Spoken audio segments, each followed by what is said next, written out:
রাকিব ভাইকে দেখলাম আওয়ামী কালচারের মতো সে সময় ছাত্র রাজনীতি যেভাবে হয়েছিল তিনি তারেক রহমানের গাড়ির পিছনে পিছনে দৌড়াচ্ছেন। এটা আমাদেরকে কষ্ট দেয়। আইভির মতো মানুষদেরকে নেগোসিয়েশনের ভিত্তিতে জামিন দিচ্ছে, বদির মতো মাদক মাফিয়াদেরকে জামিন দিচ্ছে, আরেকদিকে তারা লোক দেখানো সচিবালয় থেকে ওসমানী মিলনায়তন পর্যন্ত হেঁটে হেঁটে যাচ্ছে। তখন বাংলাদেশের প্রত্যেকটা জেলায় আওয়ামী লীগের অফিস খোলা হচ্ছে। তারা ব্যবসায়ীদেরকে বাংলাদেশ ব্যাংকের গভর্নর বানাচ্ছে।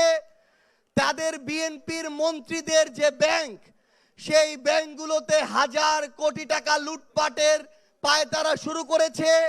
আবার আরেকদিকে তারা বড় বড় প্রোগ্রামে সুন্দর চেয়ার সরিয়ে সাধারণ চেয়ারে বসার অভিনয় করছে। তারা যদি তাদের জায়গা থেকে সেই ধরনের বাংলাদেশ পন্থার কাজটুকু শুরু করত, তাহলে আমরা তাদেরকে নিয়ে আশ্বস্ত হতাম।